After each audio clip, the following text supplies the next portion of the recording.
Martial arts expert Cole Vance shoved Amos Whitaker, an old black man, into the pad cabinet at the Harbor City Police Gym while a line of cadets watched and learned exactly what rank could excuse. If Cole's promotion passed that afternoon, the same man who had just put hands on a civilian observer would certify every regional instructor under the department's new defensive tactics program. Then Amos placed a worn state evaluator badge beside Cole's promotion certificate, and Commander Morrow went pale before anyone else knew what the number meant. The badge was smaller than patrol metal, rubbed almost smooth at the edges, with the state seal pressed above 4 cut digits. 4187. Amos picked it up from the mat with fingers already swelling from the fall. He wiped dust off the face with his thumb and set it on the judge's table. Not on top of Cole's certificate, but close enough that everybody saw what it challenged. Cole laughed first, because laughter had carried him through the morning. He was 42, hard through the shoulders, with black belt stripes sewn to his sleeve, and instructor patches running down his warm-up jacket. He had spent hours correcting younger officers with a grin that made pain sound like tuition. In that room, when Cole laughed, people usually joined him before asking why. This time, the laugh died before the wall mats. Commander Ellis Morrow leaned over the table. His eyes found the number. His mouth opened, then closed. Deputy Chief Marla Hennessy noticed too late. "Ellis?" Morrow did not answer. Cole's smile tightened. "What is this?" Amos kept one hand on the pad cabinet until his left knee accepted weight again. The whole gym was watching him decide what kind of old man he was going to be. Angry, hurt, confused, dangerous. Easy categories for people who preferred categories to questions. He looked past Cole to the cadets. "It's authority," Amos said. "The kind you were supposed to teach them not to abuse." Amos Whitaker had not wanted to walk back into a police gym. He knew those rooms before the door opened. Rubber mats, old sweat, disinfectant sprayed too late, coffee turning sour on a folding table. The little hush that came when recruits measured who controlled the floor. He had spent 31 years around rooms like that, first in uniform, later as a defensive tactics evaluator for the State Training Standards Commission. His job had never been to prove he could hurt people. His job was to teach departments when not to. That difference had cost him friends. At 72, Amos still stood straight, but his left knee made every stare feel like a contract negotiation. The knee had been damaged in a holding cell incident 26 years earlier. 2 rookies had mistaken panic for resistance. Amos stepped between them and a frightened man who had already stopped fighting. The rookies piled on wrong.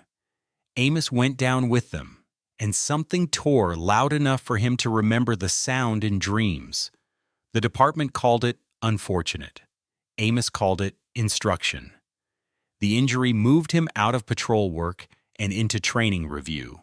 He wrote policies supervisors avoided until lawsuits made them useful. He told recruits that control was not the same as victory. He told instructors that force had a timer, and the timer started the instant contact began. When the threat changed, the force had to change. When the person said stop in training, the instructor had to release.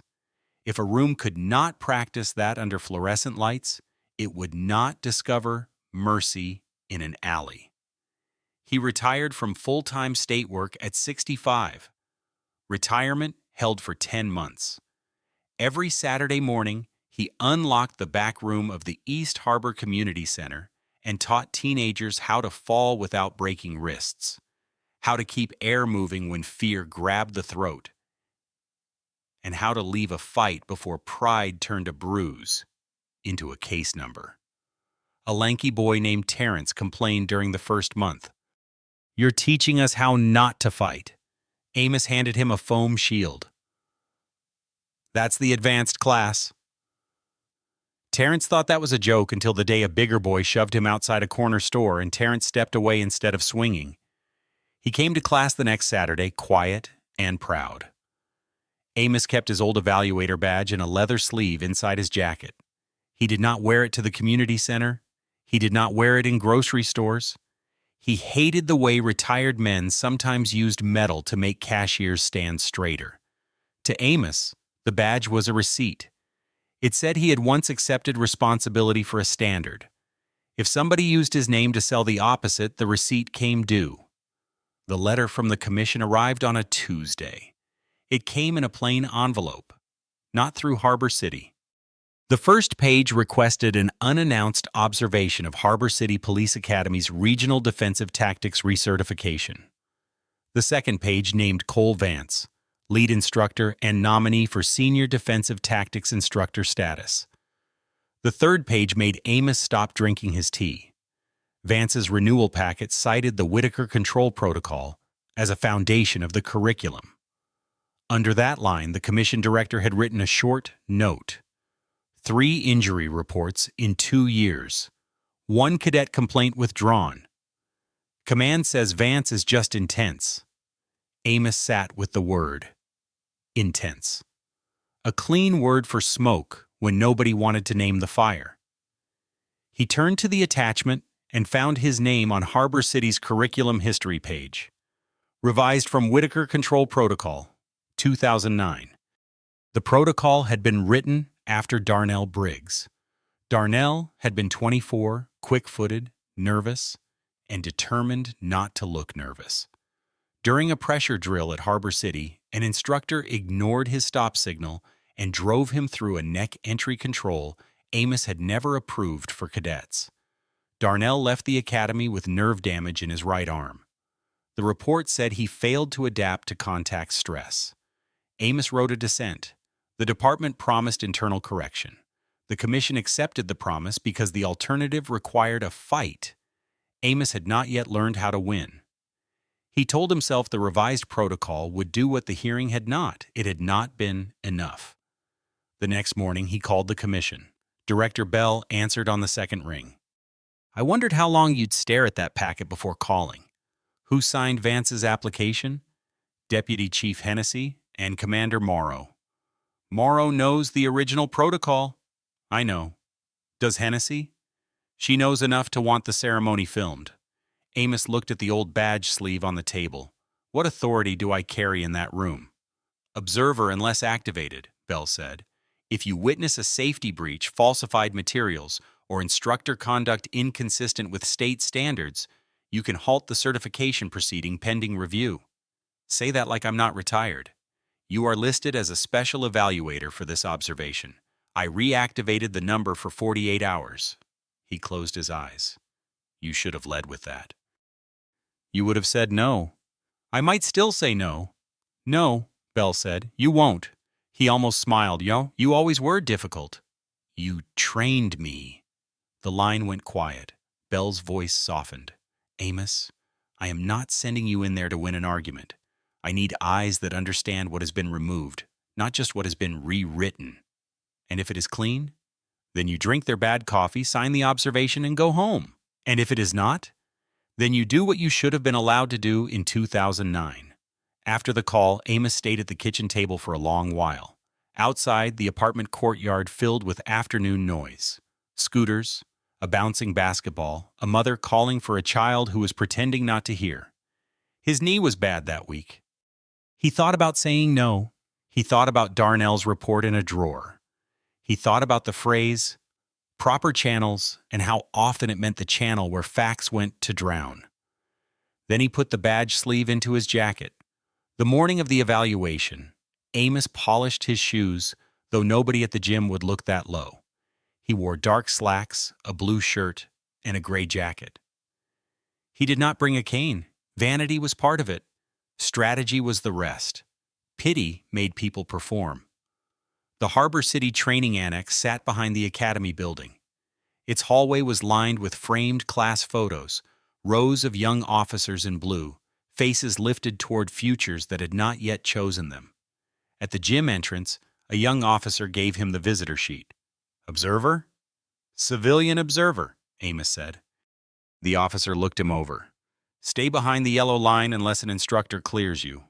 That's the rule. Amos signed his full name and left the title column plain. Inside, gray mats covered the center. Heavy bags hung along one wall. Red striking pads were stacked in a cabinet near the corner. At the mat entrance, a white sign had been mounted at eye level. No unsanctioned force demonstrations. Contact requires consent and control. Stop signals require immediate release. Amos stood under the sign. Somebody had ordered the right words. Words did not enforce themselves. Cole Vance stood at center mat, laughing with 3 instructors. He was not the largest man in the gym, but everyone angled toward him. Cadets adjusted when he passed. Younger officers smiled before knowing whether he was joking. Near the judge's table, Deputy Chief Hennessy straightened a framed plaque on an easel. Cole Vance, Senior Defensive Tactics Instructor, Harbor City, Regional Academy. Not awarded yet, Amos noted. Almost always looked like already to men who had lived too long inside, yes. Commander Morrow stood with the renewal packet under one arm. His eyes crossed Amos once, paused, and moved away before recognition could be admitted. Hennessy saw the pause. Problem?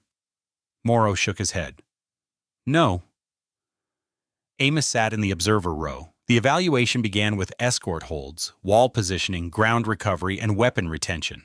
Some cadets moved well, some were scared and trying to hide it. Cole corrected all of them as if volume were instruction. Again, don't ask the suspect for permission. A cadet reset. Again, if they feel comfortable, you're doing it wrong. 2 instructors laughed. Amos wrote the cue down. Pain framed as compliance goal. A cadet named Lena Price worked near the far edge of the mat. She was compact, serious, and taped at the right wrist. When her partner turned too sharply during a release drill, her jaw clenched. Stop, she said. Her partner released immediately. Cole saw it. Why are we stopping? Lena stood straighter. Wrist caught wrong, sir. Did the street stop? No, sir. Then neither do we. He waved her partner away and stepped in himself. He took Lena's arm with one hand and turned to the room. Pressure shows truth, he said. Anybody can pass a polite drill. We train past polite? He rotated her wrist past the lesson. Her shoulder lifted. Her face went blank in the way trained people go blank when pain enters and rank tells them not to name it. Amos set his pen down. Stop signal, he said. The words were not loud. They still crossed the mat. Cole turned slowly. The gym turned with him until it found Amos in the observer row. Cole smiled. Sir, observers stay behind the yellow line. I am behind it. Then observe. The cadet gave a stop signal. Cole looked at Lena. Did you quit, Price? Lena swallowed. No, sir. See? She understands training. Amos stood. His knee objected. He let it object. Training consent is not quitting, he said. If the drill changes after agreement, you reset. Cole walked toward him, easy and loose, entering the kind of performance he expected to win.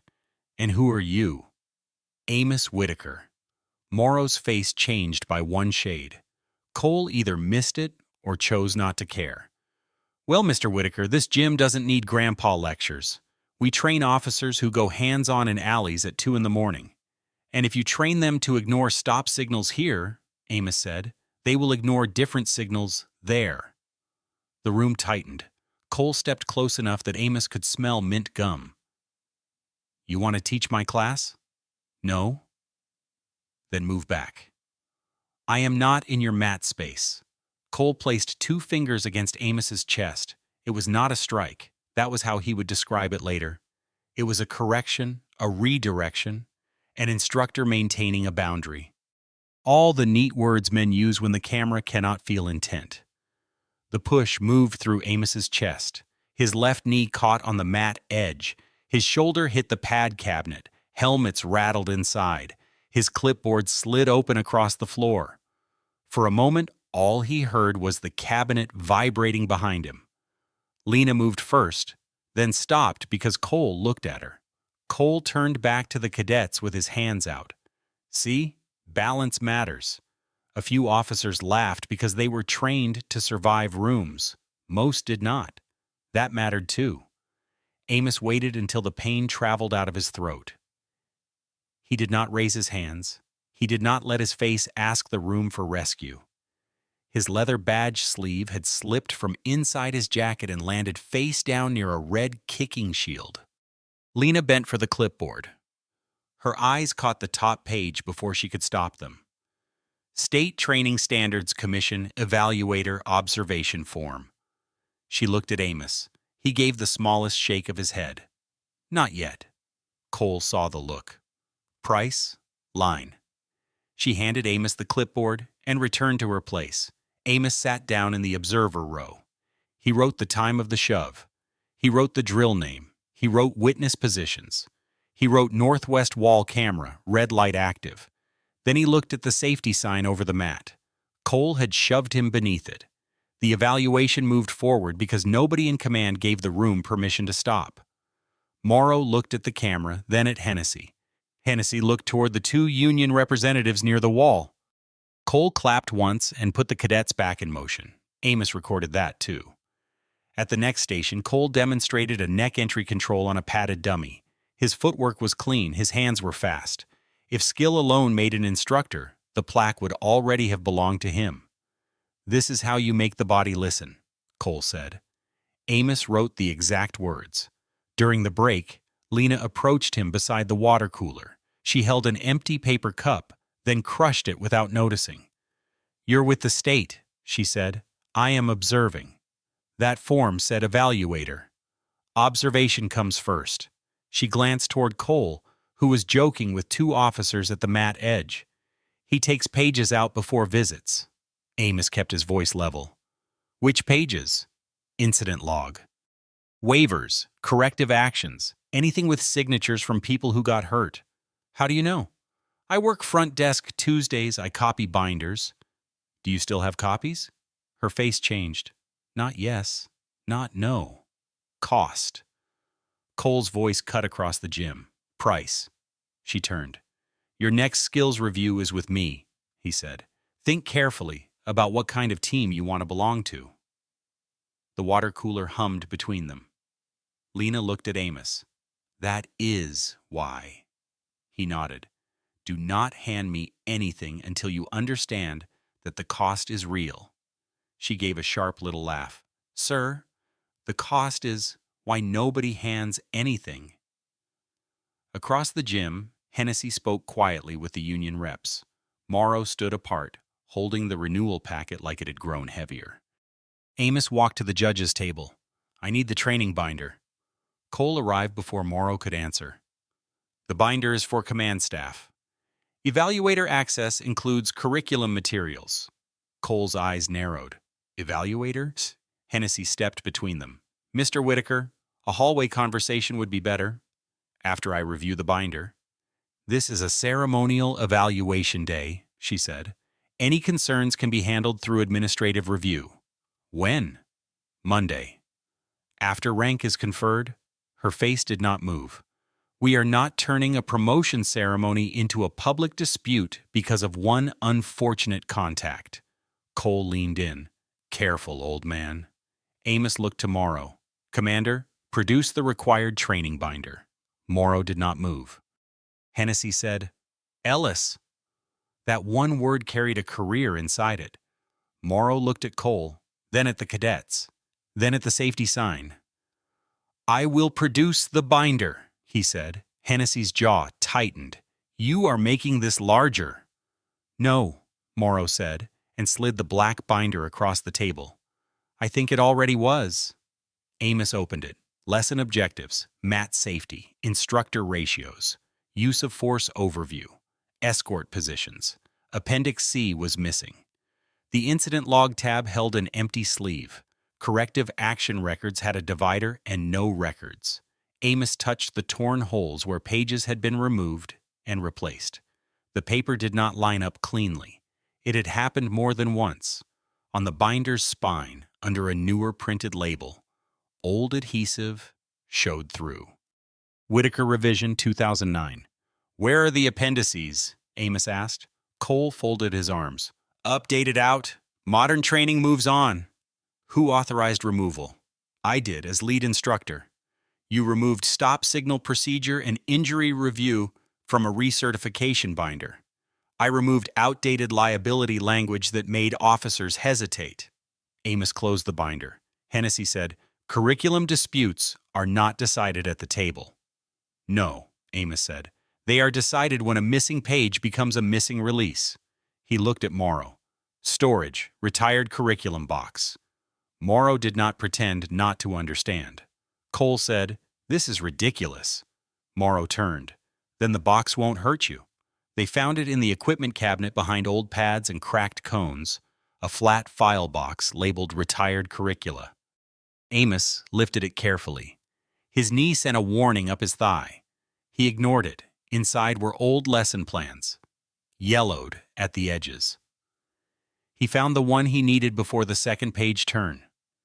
His handwriting sat in the margin. Cadet stress drill requires consent, reset, and documented stop language. No neck entry compression for novice or injured participants. Instructor must model release under control, not domination. At the bottom, Amos L. Whitaker, STSC 4187. Morrow saw the number and exhaled. You had this, Amos said, in storage. That is not an answer. Morrow closed the box with one hand on the lid. Darnell Briggs filed through my office. I was a lieutenant. I signed the routing sheet. And after my descent, the chief said the academy would handle it internally. Did you believe him? Morrow looked toward the mat, where Cole had resumed speaking to cadets, as if the room still belonged entirely to him. I believed it was easier to believe him. That was the first honest thing he had said. Cole clapped his hands. Everybody back on the line, he called. Since we have concerns from the observer section, let's make this educational. Hennessy turned fast. Cole? He ignored her. Open confidence test. Anyone who thinks they understand defensive tactics better than the instructors can step up. His eyes found Amos. The invitation spread through the gym. A fight disguised as fairness. Amos walked to the edge of the mat. No, he said. Cole grinned. No? No contest. I thought so. A few cadets shifted. Lena looked stricken. Amos could see what Cole wanted them to learn, that criticism without combat was cowardice. Old anger rose in Amos. Step on the mat. Make the younger man stumble. Cole would underestimate him for 3 seconds, maybe 5. Then what? The cadets would remember the better fighter won. Cole would lose a moment and keep the lesson. Amos looked at the equipment table. Run the drill on the force dummy. Cole's smile paused. The sensor unit, Amos said. Chest and collar pads. Demonstrate the neck entry control as taught. Then compare the pressure line to the submitted protocol. Cole laughed. You want a machine to judge a fight? No, I want evidence to judge instruction. Hennessy said, that equipment is for annual reporting. Then it works.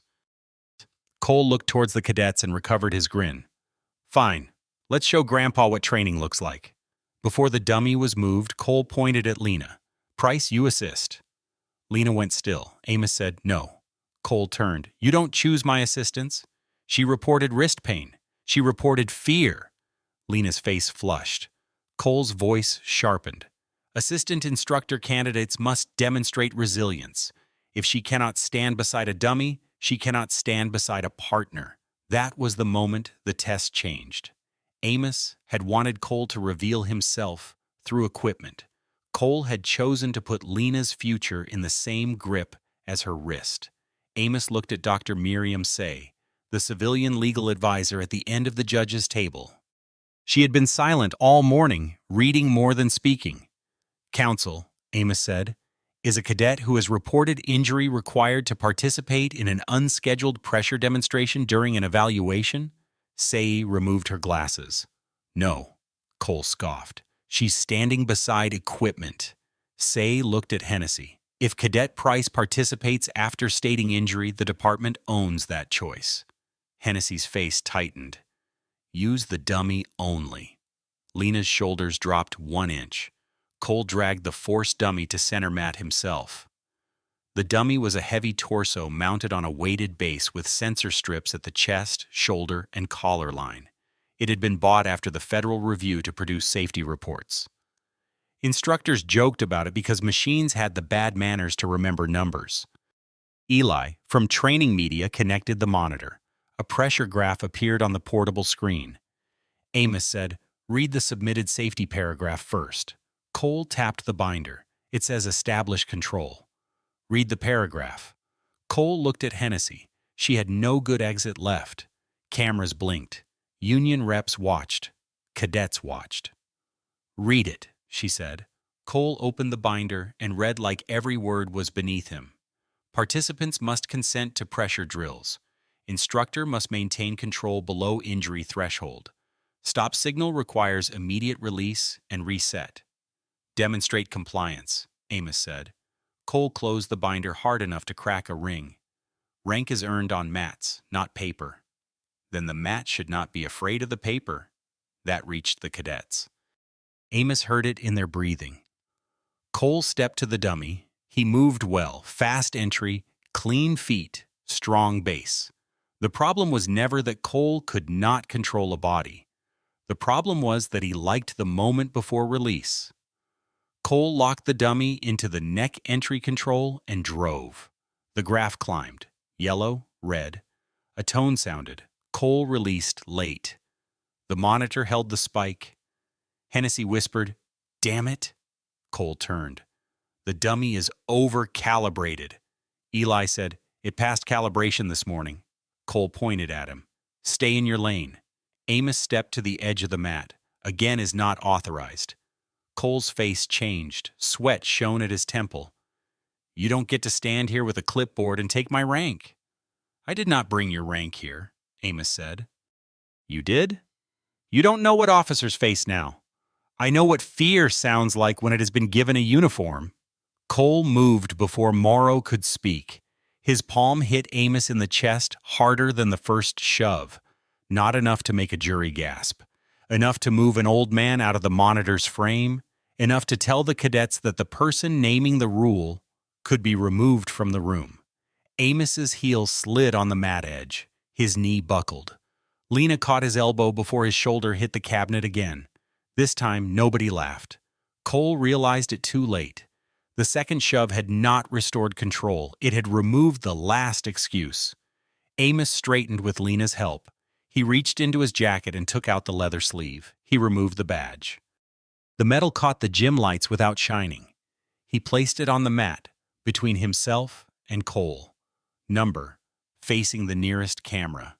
State Training Standards Commission. Evaluator Authority. 4187. "My name is Amos L. Whitaker," he said. "Under State Training Authority, I am halting this certification proceeding immediately. Grounds are unauthorized force against a civilian observer, unsafe pressure instruction, altered curriculum materials, and retaliation against a cadet witness." Cole stared at the badge. "You can't do that." Amos looked at Hennessy. "The renewal packet has the authority line." Hennessy did not move. Morrow did. He opened the packet with both hands, found the page, and read aloud. "Commission evaluators may halt or suspend certification proceedings upon observed safety breach, falsification of training materials, or instructor conduct inconsistent with state standards." Dr. Saye raised one finger. "For the record, that language is in the packet signed by Deputy Chief Hennessy and Commander Morrow." Hennessy looked at her. Saye did not blink. Cole turned on Hennessy. "You knew he was state?" Hennessy's silence answered too much.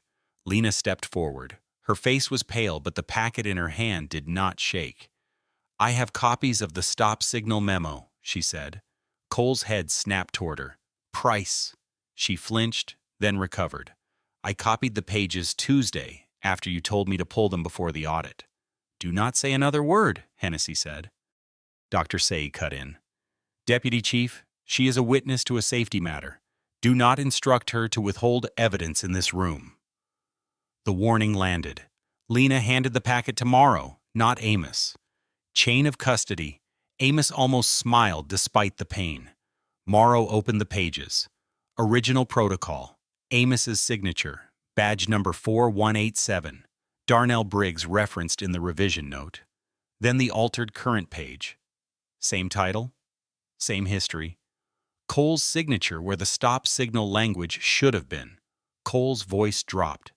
Everybody calm down. Nobody did. A cadet in the second line raised a hand as if class rules still applied. Commander? Morrow looked up. I was there when Cadet Lyle got hurt in January, the cadet said. The incident log said he slipped. He didn't. Another cadet spoke. Vance said if we wrote pain reports, we'd never pass. Then another. He said hesitation gets people killed. Hennessy lifted both hands. No one speaks without representation. Amos turned to the cadets. You are witnesses.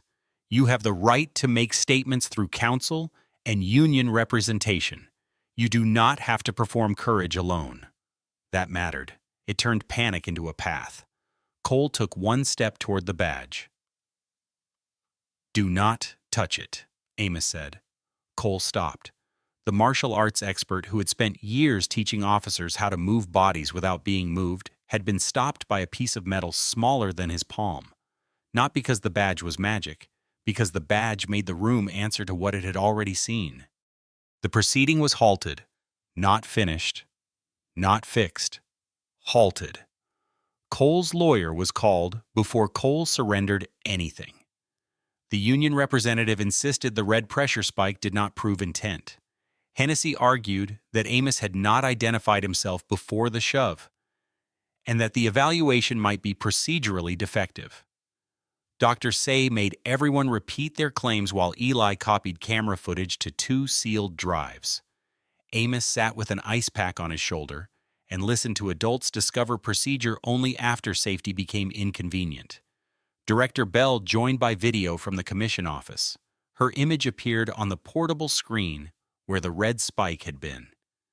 Mr. Whitaker was activated as special evaluator for this observation, she said. Hennessy stood straighter. Director, the department was not informed. The renewal packet permits unannounced observation. Observation, yes, but he engaged the instructor. Bell looked down at her notes. The instructor engaged him physically twice. Cole said, I redirected a civilian away from the mat. Bell's eyes lifted. The video will answer that. Cole's lawyer whispered in his ear. Hennessy tried a different route. At minimum, the ceremony should be postponed, not canceled. We can separate the promotion from the complaint. Amos finally spoke.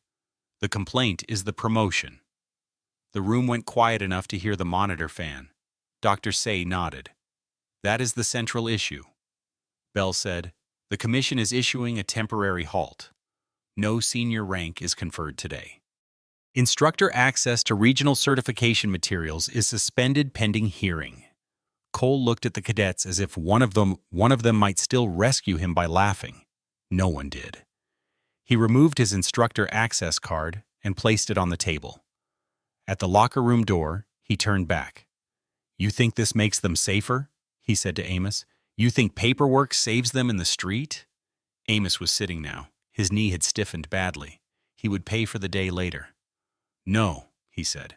Paperwork tells us what you promised when nobody was scared. Training shows whether you meant it. Cole's face tightened. They'll freeze. Some will.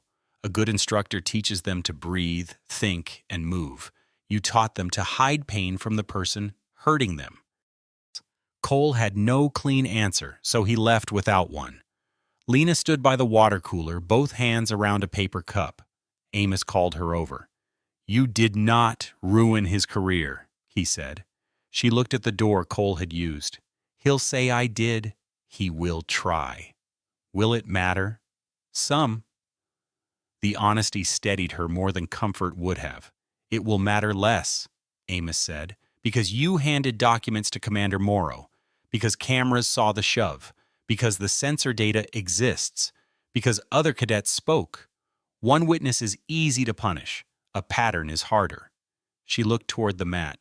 I almost didn't. I know. Why didn't you show the badge sooner? Because I needed to know what he would do when he thought I had none. And? Amos looked at the red pressure line still frozen on the monitor. He taught the class. The hearing took place 12 days later in a municipal conference room with bad lights, a loud clock, and no heroic angle. Real consequences rarely arrive with music. Cole sat with counsel. Hennessy sat behind him, no longer in dress uniform.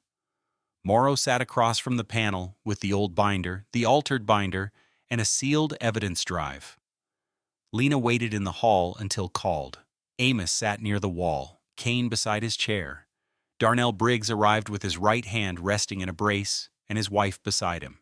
He was 31 now, heavier than his academy photo, calm in a way that had cost him. Darnell offered his left hand. "Mr. Whitaker?" "Amos, you tried back then." Amos did not take the mercy he had not earned. Not enough. Darnell looked at him. "No, not enough." The sentence landed where it belonged. Then Darnell sat and testified. He described the drill, the stop signal, the pressure behind his ear, the numbness after, the report that said he failed to adapt. He did not perform grief for the panel. He gave dates, names, and the medical note the Academy had not attached to its incident summary. Cole's counsel tried to separate the old case from the current certification. "Mr. Briggs," the lawyer said, "Cole Vance was not lead instructor at the time of your injury, correct?" "No." "So your experience cannot prove Mr. Vance's current teaching practice." Darnell looked at the altered curriculum on the table. "My injury became the reason Mr. Whitaker wrote the stop rule. Mr. Vance removed the rule and kept the name. That proves enough for me." The panel chair wrote that down. Lena testified after him. She did not sound brave, she sounded precise. That was better. She named the pages Cole told her to pull. She named the cadet hurt in January. She played the audio where Cole said anyone writing pain reports would be marked unsuitable for patrol. Cole's counsel objected to the recording. Dr. Saya said, "Foundation can be established. The threat itself goes to retaliation." The panel allowed it. Morrow testified that the original binder had been stored in Academy equipment rather than records. He testified that he had known of the older protocol. He testified that he did not stop the ceremony when Amos first raised concern because he believed command would prefer review after the public event. The panel chair asked, "Did you believe safety would be better served by waiting?" Morrow looked at Amos once. "No," he said. "I believed my career would be." Hennessy testified next. She said she intended to address the issue Monday. She said public confidence in the department required stability. She said a disrupted ceremony could have damaged reform efforts.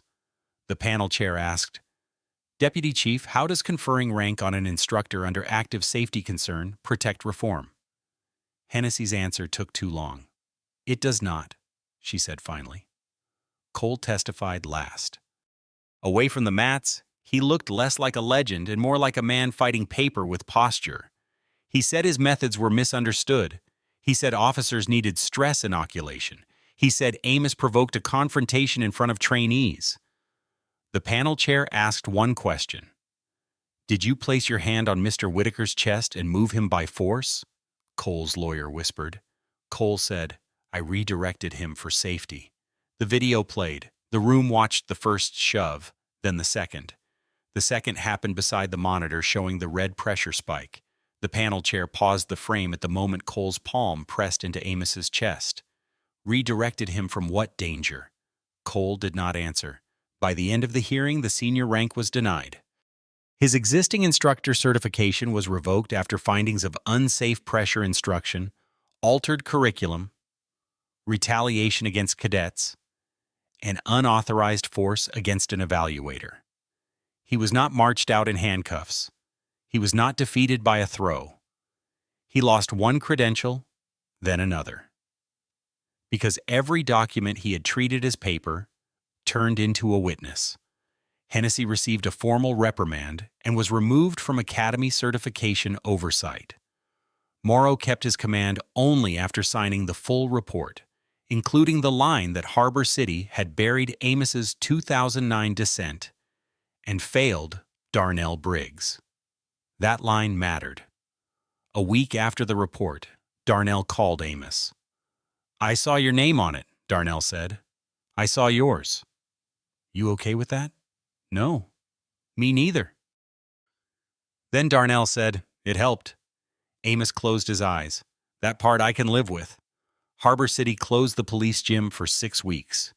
When it reopened, the walls had changed. Cole's plaque was gone. The toughness slogan had been painted over.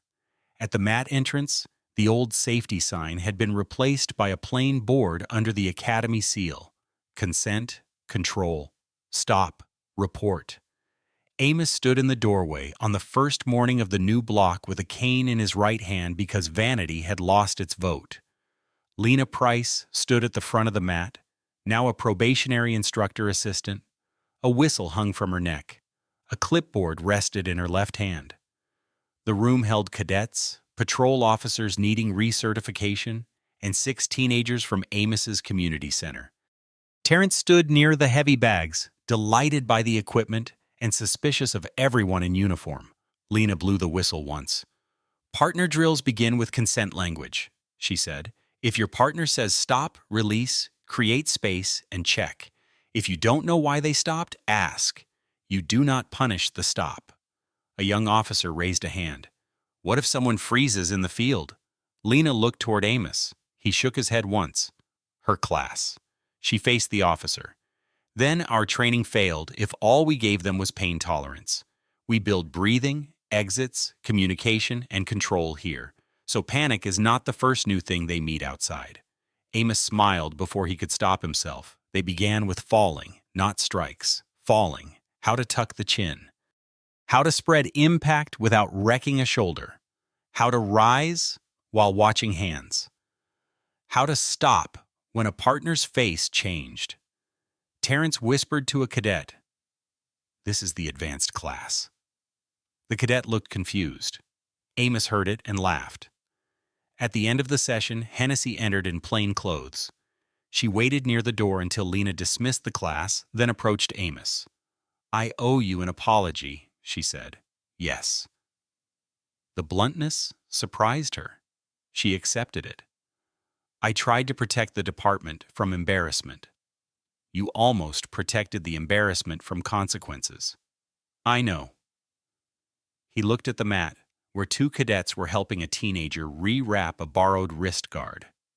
"Do you?" "I am learning." Amos nodded.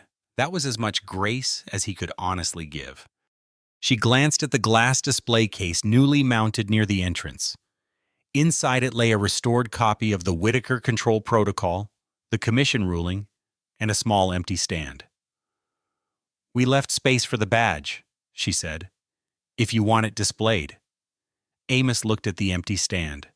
For years, that badge had lived in his jacket, like unfinished business. Part of him wanted to place it behind glass and be done with it.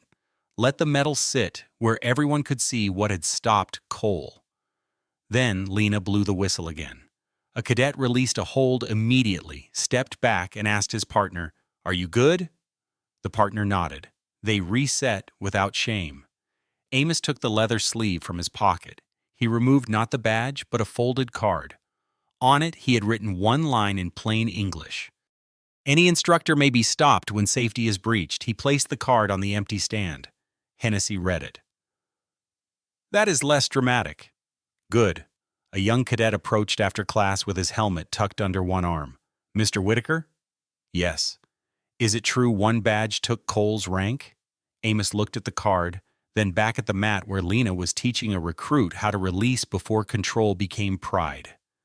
"No," he said. "The badge made everyone stop long enough to read what was already true." The cadet considered that as if it might take years to understand. Amos picked up his cane and walked toward the door. Behind him, the police gym filled with ordinary training sounds. Feet sliding, mats thudding, a whistle cutting through the room. Someone saying stop, and someone else letting go. That was the part that mattered, the release. Again and again, until the room learned it by heart.